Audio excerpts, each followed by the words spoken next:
Taoyu, a poor woman. In her humble cottage, fragrant silks are things unknown. She grieves that go-betweens refuse to help her. For who would fall for homely skills and honesty? Frugal dress and simple makeup gather only pity. She can boast of agile fingers, clever with a needle, but can't compete with painting comely eyebrows. More desperate every year, she embroiders golden thread on gorgeous bridal gowns for other girls to wear. So, this is the last poem of the heptasyllabic regulated poem type in this anthology. As I said previously, I think they're mostly arranged chronologically, and this makes sense as Qin Taoyu, whose poem this is the only one to be included in the anthology, is a very late Tang writer. So as usual, when we introduce a poet, let's give some biographical background. So Qin Taoyu was a native of Hunan in the center north, well, yeah, center of China. And he lived, as we say, in the late ninth century, the time at which the Tang dynasty was collapsing. In fact, he was a contemporary of the Huang Chao rebellion, which really brought the dynasty to its knees. When the rebels captured the capital, Chang'an, in 880, he fled to Sichuan with the emperor, Emperor Shizong, who was one of the last emperors of the dynasty, who wasn't just a puppet of the warlords that controlled big swathes of the country. And he was appointed Vice Minister of Works and Supervisor of the Salt Monopoly Commission, and those were his highest posts. And in 883, he received the presented scholar degree by special proclamation, so he hadn't actually passed the Jinshi examinations, but he got the title regardless. He's not a very important poet as far as I'm aware. 90 poems of his have been preserved in the anthologies. And yeah, he is a very late poet at the time in which the dynasty is dissolving. So less than 2 decades after his appointment as a Jinshi, the dynasty would finally collapse. I think in 904, 906, the last puppet emperor is deposed, and the brief period of the 14 kingdoms and 6 dynasties, which lasts about 50 years, starts to unravel. So, what can we say about this poem in particular? So, I don't think we've encountered a poem like this before. The topic of this poem is a poor woman. We've encountered poems talking about poor people before. I remember one by Du Fu about a woman who was from a rich background and who suddenly finds herself in poverty. But this poem is rather a poem of a woman who's always lived in poverty. And so this poem basically establishes a contrast between the virtuous, the humbleness and modest virtues of this person from the lower classes, of a woman who is diligent and hardworking and good, but she cannot find a partner, she cannot get married because she is poor. Although it might seem trivial to say so, we must remember that in all societies until the 20th century, and I would say even Europe in the 20th century, in America, marriage was not an issue about love, it was a socio-economic contract for the most part.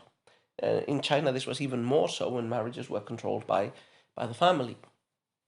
So being poor was a big difficulty in getting married. So here we have this woman, she is working hard, but she doesn't enjoy the fruits of her labor in the way in which she would like, which is getting married herself. So she lives poorly, she is diligent. So she in a way, this poem seems to connect with the topic of the neglected scholar. So the neglected scholar, which is allegorized in a lot of poems through the image of the rejected beauty of the palace, can also be very easily represented through this image of a poor woman who is skillful and virtuous, but does not manage to find success. And I think that's the idea behind this poem. I think poems about poor women became relatively ubiquitous in the late Tang dynasty, and for the most part, when written by scholar officials like Qin Taoyu, they were meant to be read as like those poems of the abandoned bell that we've talked about before, going back to the Chu Tzu or even earlier, like the poet metamorphoses himself into this poor lady. He is also intelligent and diligent and worthy, but poor, or maybe not coming from a powerful family, and therefore without mechanisms for political advancement at court. And this would have been probably even more intensified in the late Tang period, when massive chaos and rebellions in the country made it even more difficult for merit and ability to be used as criteria for advancement or for political success. So, as usual, then, let's take a look at this poem, couplet by couplet. First couplet. In her humble cottage, fragrant silks are things unknown. She grieves that go-betweens refuse to help her. As usual, the first couplet, really gives us the background. It gives us the protagonist. It gives us the place in which she lives. It gives us the gist of the story. This poem is built a lot on antithetical contrasts.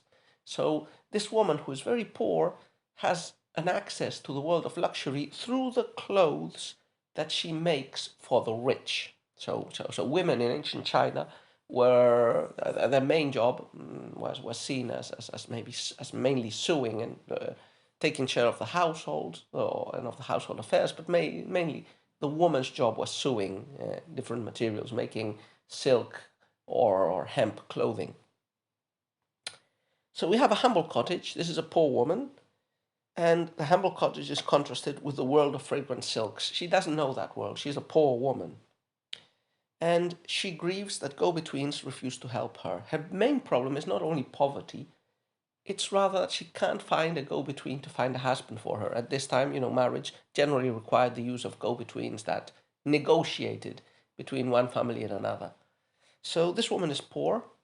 She is far from this world of luxury, of opulence, which is reflected in a lot of scholar official poems that we've seen, like the beautiful palace lady in her luxurious surroundings. This is a poor lady in poor surroundings and unhappy like the palace ladies, although for different reasons. Well, you could say, in essence, the reason is the same.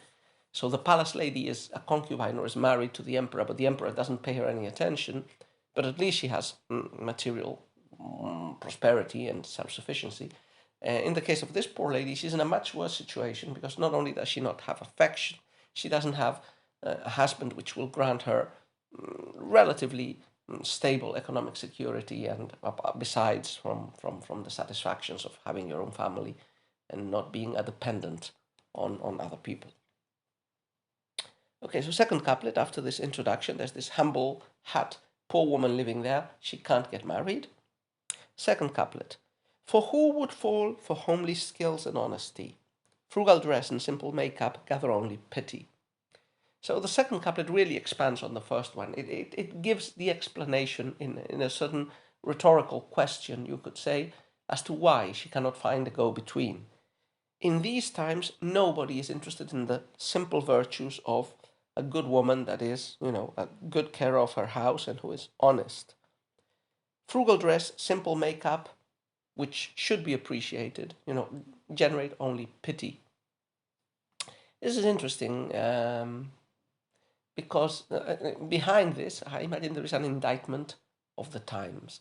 Like these times only favor luxuriousness, richness, success. The humble, simple virtues of a good person are not taken into account. And again, this applies directly to the protagonist of this poem, but it also applies, I think, obliquely, or is meant to be applied obliquely, to the writer of the poem, the scholar official, who also believes that his own simple virtues are not appreciated in this decadent age. Third couplet. She can boast of agile fingers, clever with a needle, but can't compete with painting comely eyebrows. So the second parallelistic couplet continues, it hones in with this image of she is diligent, but in the simple affairs, she can't compete with the decadent luxuriousness and decorations and superficial enchantments of the rich and powerful. So she's a good worker. She has good fingers. She makes good clothing, but she's poor. She can't pay for makeup.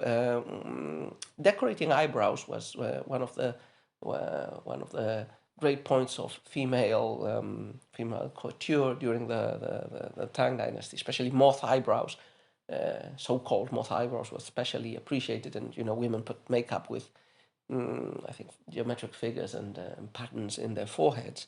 This woman cannot pay for that. She's poor. So the other ones beat her at the game, in this case, at the game of finding a couple.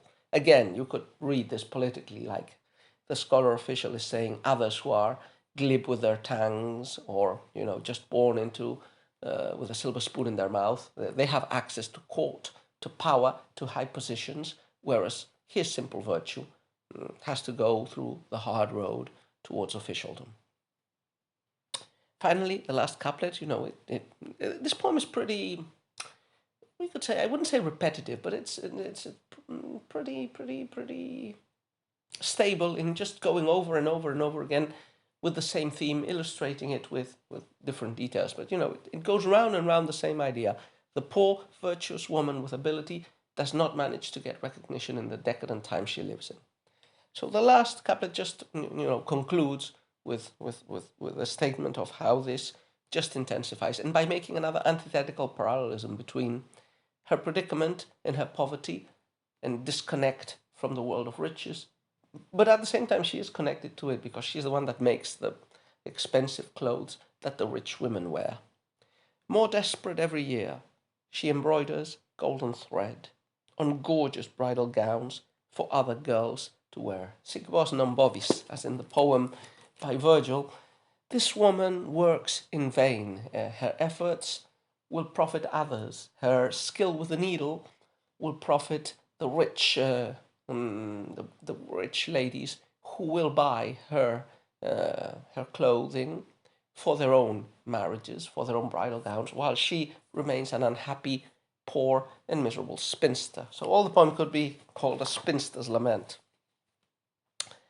I think this poem was very popular after the Tang, and it was considered a representative poem of this genre. So, well, an interesting piece. As I said, I haven't read any poems with a similar topic to this one. In the Xinjue Fu movement of the mid Tang, the idea, and also in Du Fu, of course, in the Confucian tradition, the idea of representing the suffering of the lower classes is pretty constant, and this also vouches for the popularity of this poem today, I believe, like in communist or pseudo-communist China. Poetry, classical poetry that focuses on the suffering of the lower classes, is especially valued and especially promoted in literary anthologies and in teaching. But, well, quite an interesting poem on this genre.